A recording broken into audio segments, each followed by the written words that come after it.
다 와칸지고 요네 hinga tum de mi chi sa pa de mi thuk ko chi so as ku chu jong ro ngau thuo ko em to re wa khan je no ai si ma pham le du no na thong jo ro pa shan bi ne ba ko mo si ki short ki jaga je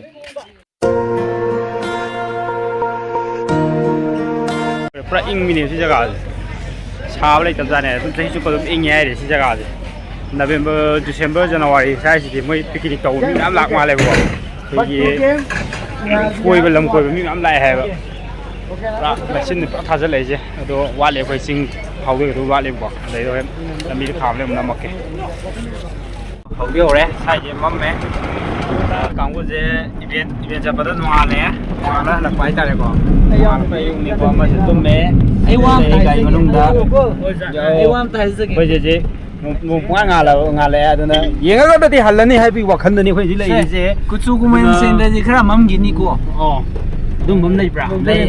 yên nó sẽ tụi đi, dầu sắn lại yên nó sẽ tụi đi, let's go, mà không đi dầu này, mà xung quanh đi dầu này, mà phải chắc tụi gì, anh nghe tụi good morning cái này, anh nghe tụi đó bị này còn nào phải không, đó ở quê bây giờ là trên này có mắm gì còn là trên này mắm này, bây giờ sót cái sao mà không bây giờ cái nó cũng thay một cái đó, yên giảm in nhỉ hả, ngồi phía tháp ông pro đó bên này vậy, không nói đi giờ mà giảm tháp pro đó mẹ, anh chỉ lấy cái cái cổng chúa mẹ, hai chân vô quoi. Aduh lagi le hone yam ceri ke yam hone roji aduh le gari je sigi jeep sai tai ko sigi tong ga sakadam hai phom do aduh salla yenga ji ko aduh phajam phom do bing thuk tana di hallaroi je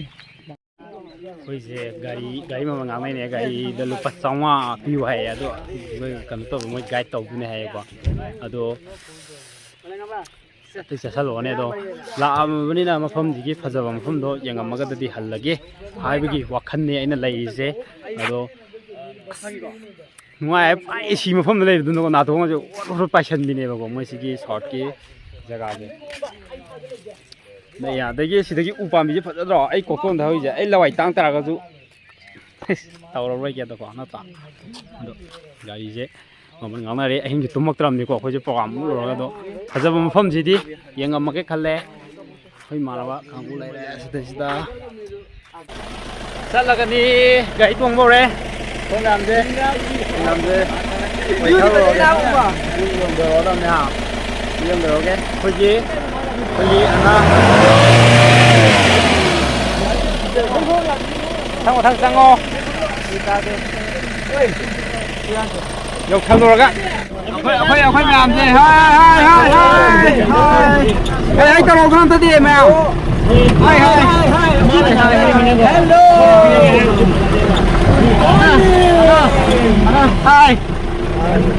gái chỉ tàu này mà,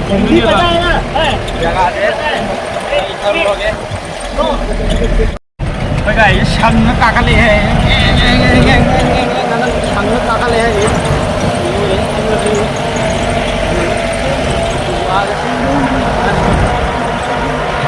Bạn ra đấy, này chỉ là không ngủ đấy. Bạn ra đấy. Nghe tôi nghe. Không có đẩy đây đâu kìa. Không có đẩy đâu kìa, view đi. Đấy, gym cái Korean này, Korean nó chỉ có bạn này. Bạn ta không biết ra kìa. Bạn ra đấy. Đi đi. Lúc ta nhé, kia nó mới lấy ra mà thì không đấy. Ngâm mê bà, ngâm mê. Ôi, đi cái ra kìa. Jeep ka sa thang le. Ui ni ha jeep ka tuong da ko. Jeep Mahindra jeep ka tuong da ko. Mahindra da de car je. Do ma pham do yong ra ko, phajam pham do. Yeng ai. Pa ra de. Jaga ai.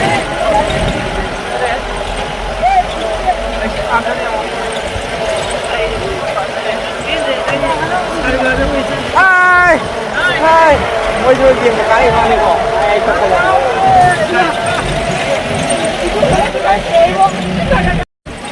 Có ra đây, hai cái năm em ra sẽ chụp cái hai em ăn làm sao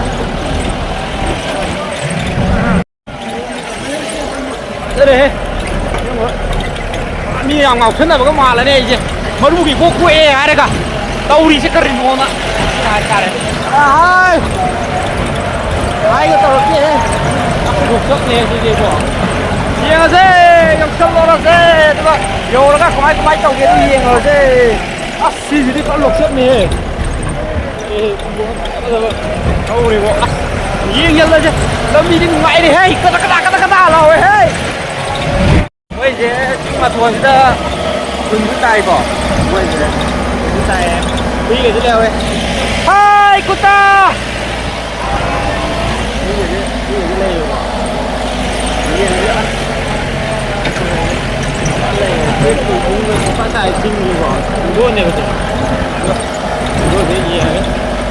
ꯑꯗꯣ ꯑꯩꯈꯣꯏ ꯒꯥꯔꯤ ꯇꯣꯡꯉꯤꯕ ꯑꯩꯈꯣꯏ ꯏꯆꯤꯜ ꯏꯅꯥꯎ ꯍꯣꯏ ꯃꯌꯥꯝꯁꯦ ꯑꯍꯤꯡ ꯇꯨꯝꯗꯕꯅꯤꯅ ꯌꯦꯟ ꯑꯅꯥꯕꯗꯨꯝ ꯎꯏꯔꯦ ꯃꯁꯤꯃꯗꯤ ꯅꯃꯤꯠ ꯈꯥꯡꯉꯤꯍꯦ ꯃꯁꯤꯃꯗꯤ ꯍꯦ ꯑꯗꯒꯤ ꯑꯃꯁꯤꯗꯤ ꯇꯨꯝꯃꯤꯕ I'm the brother of my brothers. ꯑꯗꯣ ꯃꯣꯏꯁꯦ ꯄꯥꯔꯃꯤꯁꯟ ꯂꯧꯕ꯭ꯔꯒ ꯈꯪꯗꯦꯕꯀꯣ ꯑꯗꯣ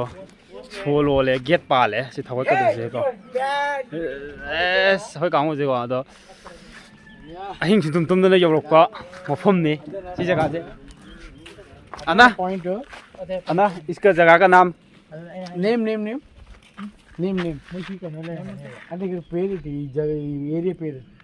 लंबा सिंह कम गया दिख रहा ये भाई है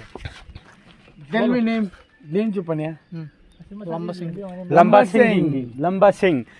ये भाई है जो हमें यहाँ घुमाने के लिए आया thank you so much bro अदो मैसी विशाखापट्टनम बैजाक है खंगनेको अदो मैकी मैकी जगह दो कि ममिंग दो लंबा सिंह है को अदो मस्तेगी सेम हो गया कागी ने है को सिदगी कागी ने है को अदो गाड़ी से लोई बरो खंगदे अदो मसिदो खुनजु ताय को येंगगे ꯑꯩꯁꯦ ꯁꯥꯟꯅꯕꯗꯁꯨ ꯈꯨꯔꯨꯁꯦ ꯁꯣꯛꯈ꯭ꯔꯦꯕꯀꯣ ꯉꯁꯥꯏ ꯈꯨꯔꯥꯏꯁꯦ ꯄꯣꯝꯃꯦꯕ ꯆꯤꯡ ꯀꯥꯗ꯭ꯔꯤꯉꯩ ꯇꯧꯔꯤꯁꯦ ꯑꯁ ꯈꯣꯡꯁꯦ ꯅꯥꯔ ꯑꯣꯟꯕ ꯈꯣꯠꯄ ꯑꯝꯇ ꯌꯥꯗ꯭ꯔꯕꯅꯦ ꯑꯩ ꯈꯣꯡꯁꯦ ꯑꯗꯣ ꯌꯦꯡꯉꯒꯦ ꯑꯩꯈꯣꯏ ꯀꯥꯡꯕꯨ ꯂꯥꯛꯑꯣ ꯑꯗꯣ ꯃꯁꯤ ꯁꯥꯎꯠꯀꯤꯁꯨ ꯆꯤꯡꯗꯣꯟꯗ ꯈꯨꯟ ꯇꯥꯔꯒꯀꯣ ꯑꯗꯨꯝ ꯐꯖꯅ ꯑꯗꯨꯝ ꯂꯩꯌꯦꯕ ꯑꯗꯣ ꯌꯦꯡꯉꯒꯦ ꯀꯥꯈꯠꯂꯒ ꯈꯣꯡꯁꯨ ꯁꯦꯛꯂꯤ ꯀꯥꯈꯠꯂꯒ ꯃꯣꯏꯒꯤ ꯚ꯭ꯌꯨ ꯄꯣꯏꯟꯠꯗꯣ ꯌꯦꯡꯉꯒꯦ ꯚ꯭ꯌꯨ ꯄꯣꯏꯟꯠꯗꯣ ꯍꯧꯖꯤꯛ ꯑꯗꯨꯝ ꯂꯩꯁꯤꯟ ꯊꯥꯏ ꯑꯗꯣ ꯅꯕꯦꯝꯕꯔ ꯗꯤꯁꯦꯝꯕꯔ ꯖꯅꯋꯥꯔꯤ ꯁ꯭ꯋꯥꯏꯁꯤꯗꯗꯤ ꯃꯤ ꯃꯌꯥꯝ ꯇꯨꯔꯤꯁ ꯃꯌꯥꯝ ꯂꯥꯛꯑꯦ ꯍꯥꯏꯕꯀꯣ ꯑꯗꯨꯒ ꯃꯣꯏꯁꯤꯗꯩꯁꯤꯗ ꯇꯦꯡꯒ ꯈꯜꯂ ꯈꯣꯠꯂꯒ ꯃꯤ ꯂꯩ ꯍꯥꯏꯕꯀꯣ ꯑꯗꯨ ꯌꯦꯡꯉꯒꯦ ꯀꯌꯥꯝ ꯐꯖꯒꯦ ꯑꯗꯨ ꯃꯐꯝꯗꯣ ꯌꯧꯁꯪꯉꯒꯦ ꯑꯗꯣ ꯑꯁ ꯐꯖꯩ ꯑꯗꯨꯝ ꯆꯥꯡ ꯑꯃꯗꯀꯣ ꯋꯥꯈꯜꯁꯦ ꯄꯨꯔꯥ ꯀꯩꯅꯣꯝꯃ ꯐꯥꯎꯋꯦ ꯍꯥꯏꯇꯥꯔꯦꯀꯣ ꯌꯥꯝ ꯅꯨꯡꯉꯥꯏꯕ ꯊꯤꯜ ꯑꯃ ꯐꯥꯎꯋꯦꯕ ꯏꯁꯥꯗꯀꯣ ꯑꯗꯣ ꯅꯥꯀꯟꯗꯁꯨ ꯆꯤꯡꯁꯥꯡꯅꯤꯀꯣ ꯑꯗꯣ ꯑꯩꯈꯣꯏ ꯃꯅꯤꯄꯨꯔꯗꯁꯨ ꯆꯤꯡ ꯉꯥꯛꯇꯅꯤ ꯂꯩꯔꯤꯁꯦ ꯑꯗꯨ ꯑꯣꯏꯇꯥꯔꯒꯁꯨ ꯑꯩꯈꯣꯏꯒꯤ ꯃꯍꯥꯎ ꯍꯥꯏꯇꯥꯔꯦ ꯁꯤꯁꯨ ꯑꯇꯣꯞꯄ ꯃꯍꯥꯎ ꯑꯃꯅꯦ ꯑꯗꯣ ꯊꯥꯖꯗꯕ ꯃꯐꯝꯗ ꯉꯥ ꯂꯩ ꯑꯗꯨꯅꯤꯀꯣ ꯑꯗꯣ ꯀꯩ ꯍꯥꯏꯇꯥꯔꯦ ꯑꯩꯈꯣꯏꯒꯤ ꯃꯅꯤꯄꯨꯔꯗꯅ ꯏꯪꯊꯝꯊꯥ ꯀꯩꯀꯩꯗꯁꯨ ꯂꯩꯆꯤꯜ ꯌꯥꯝ ꯊꯥꯕ ꯑꯗꯒꯤ ꯆꯍꯤ ꯆꯨꯞꯄ ꯑꯗꯨꯝ ꯃꯣꯏ ꯁꯤ ꯃꯐꯝꯁꯤꯗ ꯑꯗꯨꯝ नाम क्या बोला था नाम लंबा सिंह विशाखापट्टनम अरकू वैली लंबा सिंह आंध्रा का ये फेवरेट प्लेस है चही चुप्पा अदुम सुमा सुम इंग लैदुनेबा दो नवंबर दिसंबर जनवरी दने हेले हाय लै पुरा लैचिन ngakne हाय साइ जगह जे दो मथंग चही हाय तारे को मथंग चही के जनवरी अदाय द खैसे थुंगता गदि को जगह दम कनो तौरके दो जगह जे याम खिबा हाय तारे को सुमायना ग उबो जे को अदो कुइर मतुंग द खै मणिपुर gi sing द खै gi फाइना खुन ग ता दो फजना लैना को दो खिबा हाय तारे दो यंगजल लरके अदो मोइजु संबलैजे मचु सालेको संबलैनिको संबलैगा हाबदो खै संबलै हाबदो गा थेरैगा जनो लोय हानो असिने के हाय आ थबिरो नते सिदा होरिने के संबलै असिजु संबलै दुम हायने संबलै दुम हायने अदो फजम फम जौसल लेरम मारा को सम कार को फजम फम जौ लेरम मा ओ फजरे को अजि को ꯁꯤ ꯃꯐꯝꯁꯦ ꯐꯖꯩꯀꯣ ꯃꯣꯏ ꯌꯦꯡꯉꯝꯒꯁꯦ ꯐꯖꯅ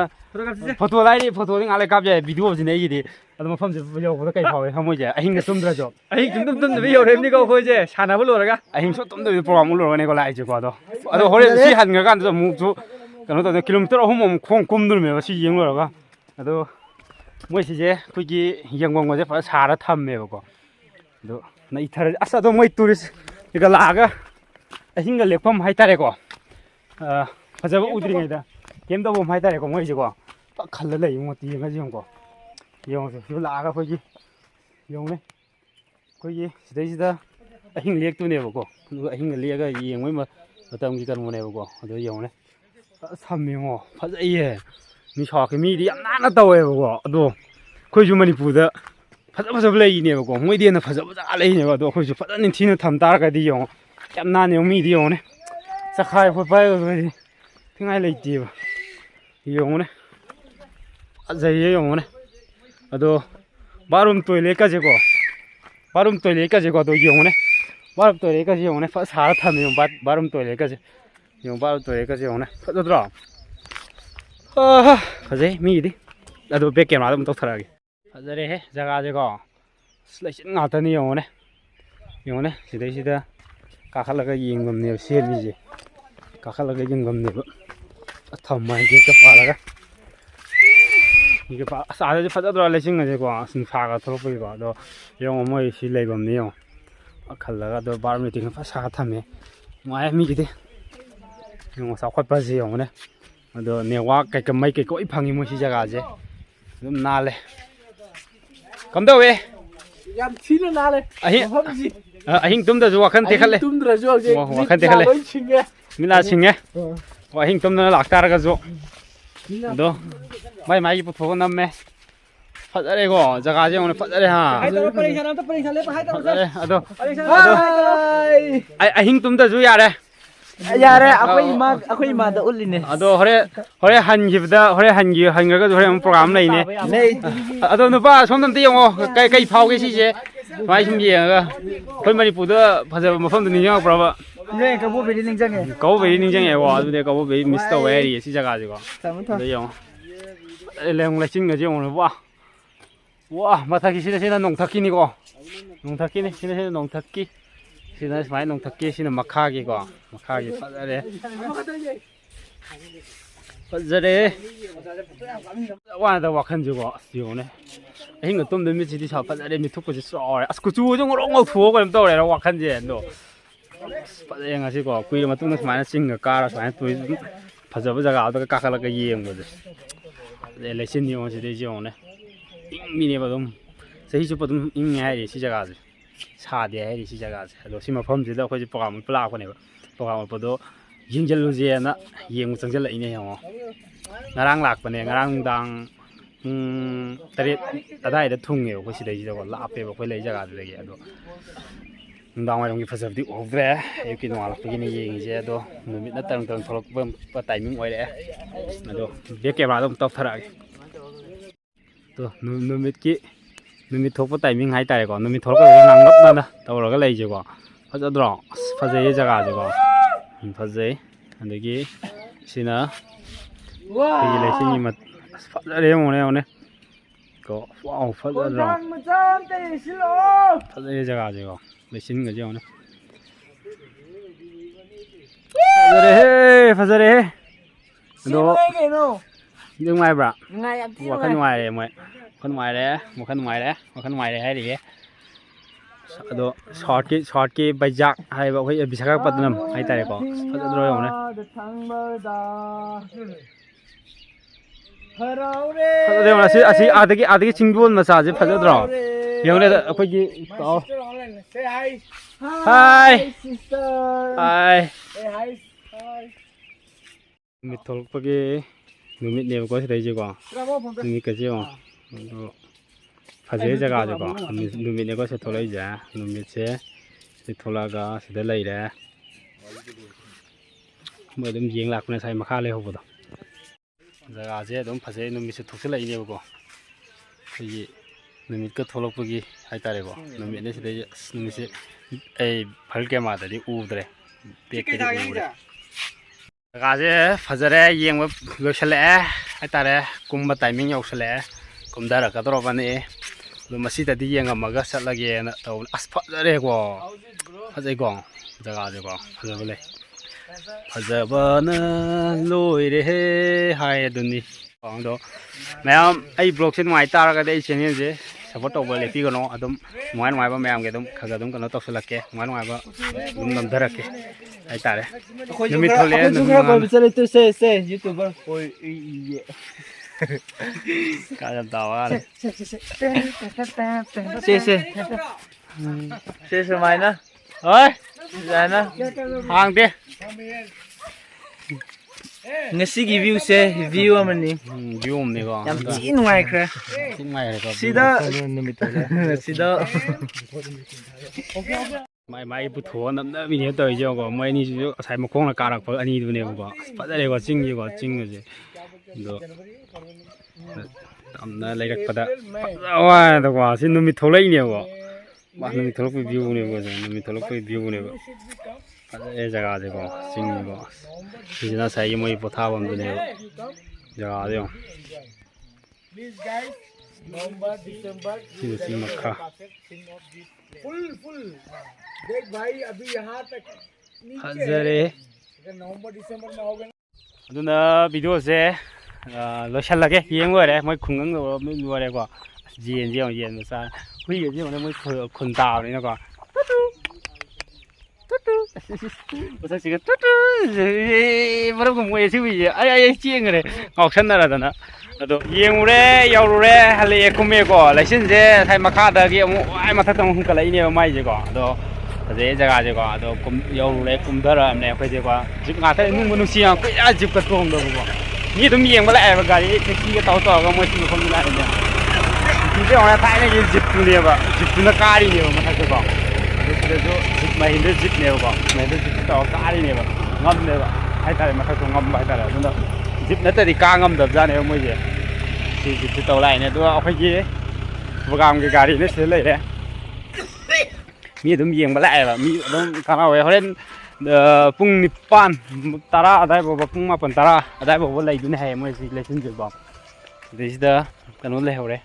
sina khoi gari ni sina ko khoi gari khoi program chalo bo gi ko program sima pham sidagi kilometer mari chang changjilaga ne ba khoi na sai program ului do adu pham dagi hai do ga khoi je hing program theng loi ba hai tare ko adu na masidi yang tho as kan de nonga mangai hing tho lai ne ai जगह जी इंगे फजना इंग लावे को चिंग ने खुंग खर मतीम खर चलु रे को अदु द वा बगी सुमांग खर सौ हिलो जगह जी इंग लावे सो को हम जो इबित लाव पाइसन नि ने जगह जी को नुआय को ai जगह जी हैनौ ने हैनौ पाबी ने हैनौ लाब्रा खंदे पान दे सिजिन दे को हैनौ जी फजे को ए माम को हैनौ जे नहीं अंदर रोदनाนี่กระเพาะเสียไปนะนี่กระเพาะไม่ผิดต่อ कोई ngang ngày chứ ses mukhul lage re wow ching matha de te khala mala hing tom do ko do on ye hai ni ma je ko olan ge ondor yenge ondor yenge moi do yenge do hoi nungai mai de ji na ju ondor do de ondor ching ge view yong ga ji oi ya de dang yu de nang de la phoi ta de ya de mit ka ya de ko hing tum dam ni ko ngarang de gi la ga hing tum dam de ngang din de la ko ne lam ni ha la pa hai ta ko ya de ni ya de do video ji ju lo shal lage ma'am ko sigi di aju ware ado ma'am support to bu khot padi lepi ganu dum video nuai nuai ba mafam jaga phaja ba lai dena ko moi gi short ki ju ko dum mafam se chal laga dum namdara ke ma'am nuai nuai te do comment dum habiram mo go nuai nuai te ko dum nuai na bon honara ke ma'am sigi di ma'am kaina se bye bye